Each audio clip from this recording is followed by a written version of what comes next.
शीतल, आवरतीस का एवढं? नाही.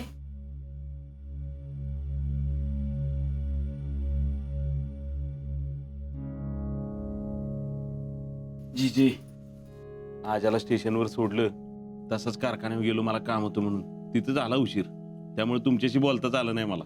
अरे तेच तुला मी 10 वेळा विचारत्या, पण तुम्हाला काय सांगणार झालंय तर. आजाला रेल्वे टाइमात सापडली का रे बाबा? गावली की. आजा आपला एकटाच होता का त्याच्या संग काही पोरबीर होती? नाही नाही, आपल्या भागातली 2-3 जण होती की. त्याच्याबरोबर ट्रेनिंगला पण होती ती. ते एक बरं झालं बघ. काय ग, दमलीस का काय? नाही नाही, हे काय आवडतेच. बघ बाई, 4च भांडी आहेत. जमत असेल तर सांग, नाहीतर आणि इकडे मी करते. नाही नाही, झालंच. मम्मी, अगं तुझ्या पायाला काहीतरी लागलंय का?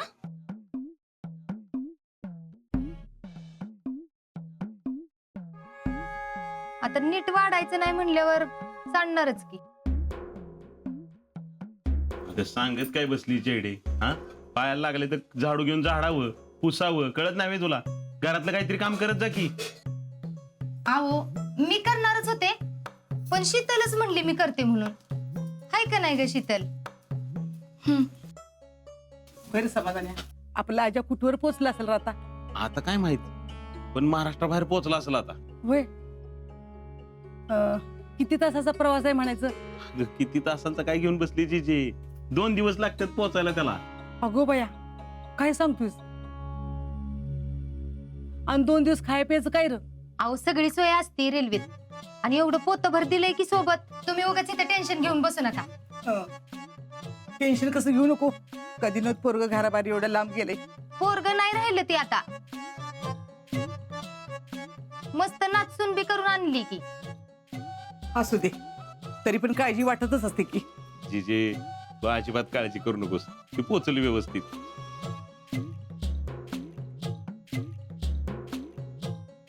शीतल, अगं काय चाललंय तुझं?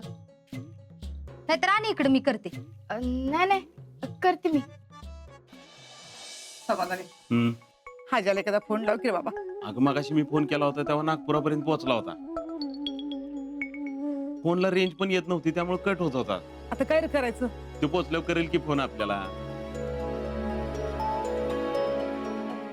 जयडे, जा बाई, तू झाडून घे. शीतलकडनं आज होईल असं काय मला वाटत नाही.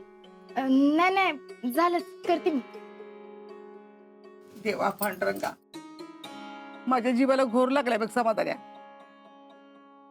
आजाला एवढा फोन लागू देत बाबा. आता काय देवरेंज आणतोय का काय? जयडे, तोंड वर करून बोलायचं बरं सुचतं का? घरातलं एखादं काम करत जा की त्याच्यापेक्षा.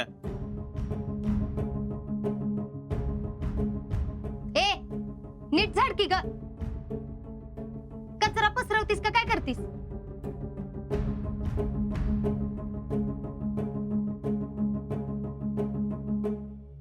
जी जी, तुम्ही काय काळजी करू नका. नीट पोचताल ती. आणि सगळ्यात अगोदर तुम्ही गोळ्या घ्या बघू. समाधान्या, चल बाबा, दे मला गोळ्या. चल. देवा पांडुरंगा विठ्ठला. तिला झाडू मारून घेऊ देत. उगाच कचऱ्यात नाचायला नको. ये. रामकृष्ण हरी.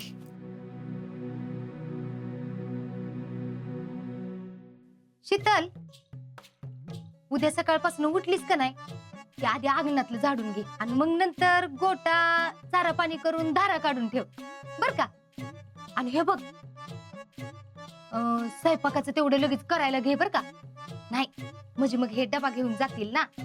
आणि हे बघ, दूध बी घालून ये बर का? बाकीची सगळी कामं मी करते. वय, अंगण, गोठा, दूध, स्वयंपाक. हा, कळलं ना? मग करा उद्यापासून.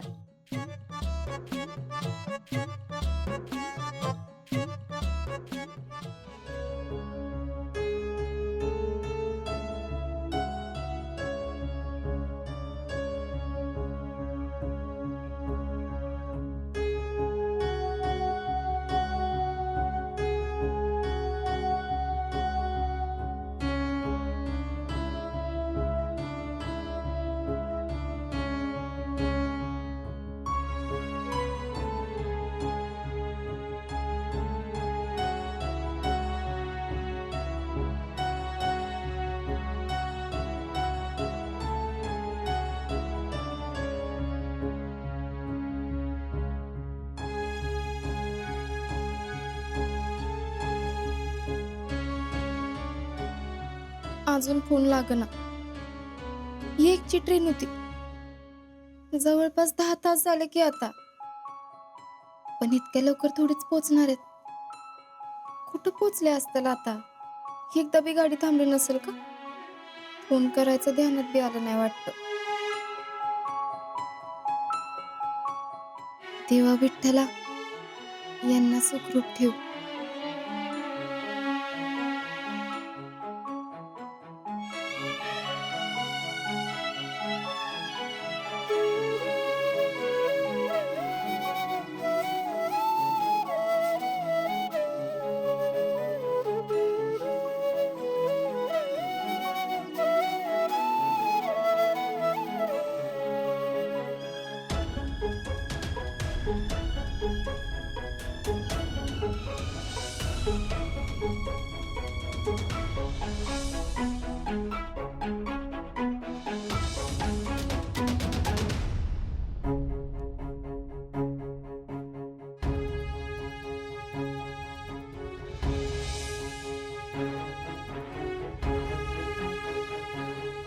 अजिंक्य,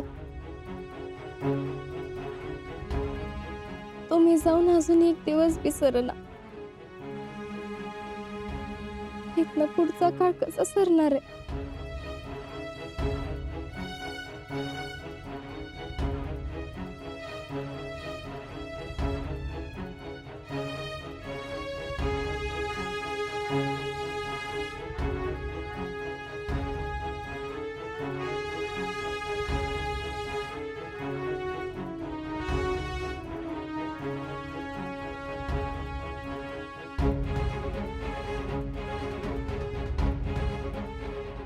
अजिंक्य, तुम्ही जरी इथं नसला ना, तरी या घरातल्या कोपऱ्या कोपऱ्यात तुमचं अस्तित्व आहे. तुमच्यावर घालवलेल्या आठवणी आहेत. आता तुम्ही परत येईपतूर हे घरच माझा आधार असणार आहे. हे घर आणि इथल्या माणसांना सोडून मी कुठंच जाणार नाही.